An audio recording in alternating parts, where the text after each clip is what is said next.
అతడు ఒక 70 ఏళ్ల ముసలివాడు. రేపో మాపో పాడెక్కేవాడు. కాని ఒక 40 ఏళ్ల ఆమెతో ఏకంగా మంచమెక్కాడు. పగలు రాత్రి అని తేడా లేకుండా ప్రతిరోజు పండగ చేసుకునేవాడు. కామ కోరికలతో ఉన్న ఆమె కూడా ఆ ముసలివాడితో రెచ్చిపోయింది. తర్వాత జరిగింది అసలు వ్యవహారం. ఎవరూ ఊహించినదే జరిగింది. ఇంతకీ అసలేం జరిగింది? కూతురి వయసున్న ఆమెతో ఆ ముసలివాడు ఎందుకు దిగజారాడు? తండ్రి వయసున్న వాడితో ఆమె ఎందుకు బరి తెగించింది అనే విషయాలు ఇప్పుడు మనం తెలుసుకుందాం. ఈ మధ్య కాలంలో ఇలాంటి వాళ్ళు చాలానే ఉన్నారు. కాబట్టి ఇలాంటివి కాకూడదనే ఈ వీడియో ఉద్దేశం. ఇక వీడియోలోకి వెళ్తే, వీరసుందర్ అనే 70 ఏళ్ల వృద్ధుడు ఉండగా అతని దగ్గర చాలా అంటే చాలా డబ్బుంది.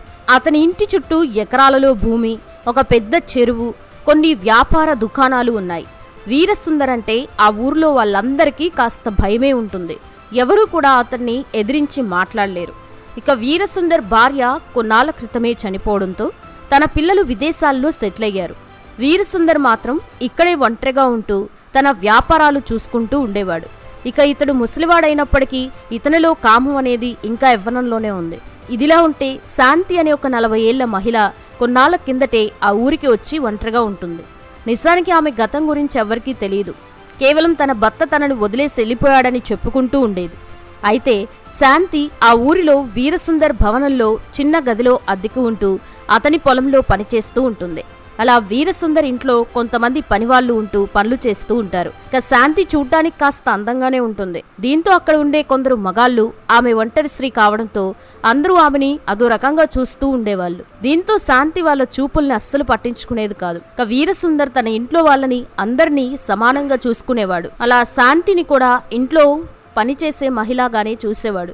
తర్వాత కొన్ని రోజులకి శాంతిని చూస్తూ వీరసుందర్ తన వయసును మర్చిపోయేవాడు. గత కొంతకాలంగా ఒంటరిగా ఉంటున్న ఆయన ఒంటరి స్త్రీ అయిన శాంతిని చూసి మనసు పారేసుకున్నాడు. శాంతి కూడా వీరసుందర్ని అదో రకంగా చూస్తూ ఉండేది. దీంతో ఒకరి చూపులు ఒకరికి అర్థం కావడంతో ఒక రోజు రాత్రి సమయంలో వీరసుందర్ పని వాళ్ళందరూ పడుకున్నప్పుడు మెల్లిగా శాంతి దగ్గరికి వెళ్లి డోరు కొట్టగా శాంతి డోరు తీసింది. ఆ తర్వాత వీరసుందర్ ఏం మాట్లాడకుండా లోపలికెళ్లగా అతని రాకని అర్థం చేసుకున్న శాంతి ఎవరూ చూడకూడదని తలుపులేసేసింది. అలా ఇద్దరూ ఆ రాత్రి వయసు మర్చిపోయి హద్దులు దాటి ప్రవర్తించారు. తాము చేస్తుంది తప్పు అనే భావన కూడా కలగకుండా బరి తెగించారు. దీంతో వీరి ఎవ్వారం పగలు ఒకలా ఉంటే రాత్రి మరోలా ఉండేది. ఇక వీరసుందర్ రాను శాంతి మీద విపరీతమైన ప్రేమ చూపిస్తూ ఉంటే శాంతి మాత్రం ఒక ఆట స్టార్ట్ చేసింది. నిజానికి శాంతి ఒక మామూలు స్త్రీ కాదు. ఆమె దగ్గర ప్రేమ కంటే డబ్బు ఆశ ఎక్కువగా ఉంది. అది వీరసుందర్ దగ్గర ఉందని ఆమెకి బాగా తెలుసు. అందుకే అతడు ముసలోడైనా అతనితో మంచం ఎక్కేసింది. అంటే అతని దగ్గర ఉన్న ఆస్తిని తన సొంతం చేసుకోవడానికి ఇలాంటి కామ కోరికలని వీరసుందర్ పై చూపించింది. కానీ వీరసుందర్ ఆమె మీద విపరీతమైన ప్రేమ పెంచుకున్నాడు. ఆమె వలలో చిక్కుకున్నాడు. ఇక శాంతి అతనితో ఎంతో మధురంగా మాట్లాడుతూ అతన్ని మరింత ప్రేమించేలా చేస్తుంది. కానీ వీరసుందర్ ఆమె మీద విపరీతమైన ప్రేమ పెంచుకున్నాడు. ఆమె వలలో చిక్కుకున్నాడు. ఇక శాంతి అతనితో ఎంతో మధురంగా మాట్లాడుతూ అతన్ని మరింత ప్రేమించేలా చేస్తుంది. ఆ ప్రేమను చూసి వీరసుందర్ అసలు తట్టుకోలేకపోతాడు. ఆమె ఏదడిగినా క్షణంలో ఇచ్చేస్తాడు. అలా అతనిని బాగా లోబర్చుకున్న శాంతి డబ్బు ఆభరణాలు అడగడంతో కాదనకుండా వీరసుందర్ ఆమెకి ఇచ్చాడు. అయితే వీరి ఎవ్వారం చాలా తొందరగానే ఊరిలో వాళ్ళందరికీ తెలిసిపోవడంతో వయసుతో సంబంధం లేకుండా వీరికి ఇదేం పాడుబుద్ధి అని జనాలు వాళ్ళ సంబంధం చూసి చీకొట్టడం మొదలుపెట్టారు. కానీ వీరసుందరి ఇవేమీ పట్టించుకోకుండా శాంతి మీద ఉన్న ప్రేమతో ఆమెకి తన ఆస్తిలో సగం ఇవ్వాలన్న ఆలోచన కూడా చేశాడు. అయితే వీరసుందర్ స్నేహితులు వీరసుందర్కి ఎంత నచ్చజెప్పినా వినిపించుకునేవాడు కాదు.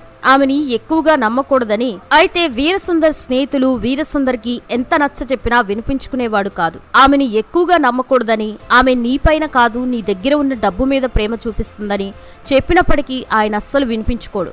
చీకటి పడగానే శాంతిని తన గదికి పిలిపించుకొని ఆమెతో గడుపుతూ ఉండేవాడు. శాంతికి మెల్లమెల్లిగా ఓపిక నశిస్తోంది. కారణం ఆమె అనుకుంటున్నది ఆమె చేతికి రావడం లేదు. ఆమెకు కావాల్సింది అతని ఆస్తి. దానికోసమే ఆమె అతనితో తెగిస్తుంది. అయితే అతను మొత్తం ఆస్తి ఇవ్వడని ఆమెకి తెలుసు. కానీ మొత్తం ఆస్తిని దక్కించుకోవడం కోసం ఆమె చాలా రకాలుగా ప్రయత్నాలు చేస్తుంది. అయినా అవేమీ కుదరకపోయేసరికి చేసేదేమీ లేక అతన్ని పెళ్లి చేసుకోవాలని నిర్ణయించుకుంటుంది. అలా అయితే మొత్తం ఆస్తి తన చేతిలోకి వస్తుందని, మహారాణిలాగా బ్రతకచ్చని అనుకుంటుంది. పెళ్లి విషయం గురించి వీరసుందర్కి చెప్పడంతో అతను కూడా తమకు ఎలాంటి అడ్డు లేకుండా ఉండాలి అంటే పెళ్లి చేసుకోవడమే సరైన నిర్ణయం అని అనుకుంటాడు. పైగా అప్పటికే ఆమె మాయలో పూర్తిగా మునిగిపోయాడు కాబట్టి పెళ్లి చేసుకోవడమే కాదు వీల్నామాలో పేరుని చేర్చుతానని మాట కూడా ఇస్తాడు. కానీ శాంతికి అది సరిపోదు. ఎందుకంటే ఆమెకి తెలుసు వీల్నామాలో పేరు చేర్చడం అంటే అది చాలా కాలం వేచి ఉండడం. దీంతో అంతా వేచి చూసే సమయం శాంతికి లేకపోవడంతో ఒకరోజు రాత్రి వీరసుందరిని తన గదికి పిలిచి అతనికి మద్యం పోసి అతని నుంచి ఎన్నో విషయాల్ని బయటకొచ్చేలా చేసింది. అలా మద్యం మత్తులో వీరసుందర్ శాంతికి తన మనసులో ఉన్న మాటలు బయట పెట్టాడు. తన సమస్త ఆస్తి కాగితాలు ఈ భవనంలో ఒక పాత గదిలో ఉన్నాయని చెప్పడంతో శాంతికి ఆనందం ఆగలేకపోయింది. అలా అతనికి మరింత మందు తాగిపిస్తూ అన్ని విషయాలు రాబట్టుకుంది. ఇక మరుసటి రోజు వీరసుందర్కి మత్తు దిగిన తర్వాత నిన్ను పెళ్లి చేసుకోవాలని అనుకుంటున్నానని శాంతి అతనికి చెప్పగా అతడు కూడా పెళ్లి చేసుకోవాలని నిర్ణయించుకుని ఆస్తిలో కొంత భాగాన్ని ఆమె పేరుపై రాయాలని వెంటనే ఒక లాయర్ని ఇంటికి పిలిపించి కాగితాలు తయారు చేయించాడు. అయితే ఈ విషయం తెలిసిన వీరసుందర్ బంధువులు శాంతిపై కోర్టులో కేసేశారు. మరోవైపు శాంతి తనకి మొత్తం ఆస్తి కావాలని, ఇలా అయితే అతడివ్వడని, అతన్ని చంపేయడమే దీనికి మార్గమని అనుకుంటుంది.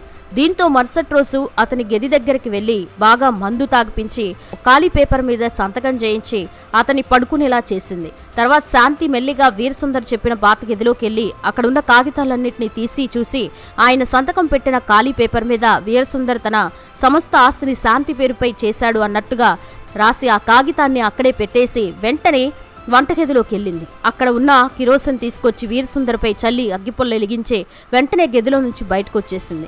లోపల ఉన్న వీరసుందర్ ఆ మంటలకి కాలిపోతూ గట్టిగా అరవడం మొదలుపెట్టాడు. ఆ రాత్రి సమయంలో వీరసుందర్ భవనం నుండి శబ్దం రావడంతో అందరూ వెళ్లి చూడగా అప్పటికే ఆయన పూర్తిగా కాలిపోయి ఉన్నాడు.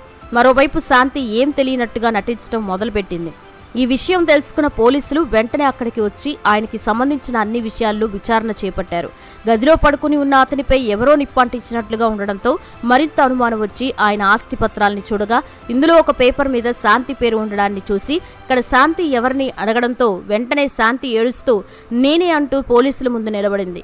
పోలీసులు ఆమెని లోతుగా విచారించి ఆమె ఇంటి పని మనిషి అని తెలిసి అసలు ఈమె పేరు ఎందుకు ఆస్తిపత్రాల్లో ఉందని గట్టిగా నిలదీగా అప్పుడు శాంతి తనకి వీరసుందర్కి ఉన్న సంబంధం గురించి చెప్పింది. తన మీద ఉన్న ఇష్టంతోనే ఆయన తనకు ఆస్తి రాసి ఇచ్చాడని చెప్తూ కాస్త తడబడుతూ కనిపించడంతో వెంటనే పోలీసుల అనుమానంతో ఆమెని అరెస్ట్ చేసి తమ స్టైల్లో విచారించారు. దీంతో భయపడిపోయిన ఆమె అసలు విషయం చెప్పింది.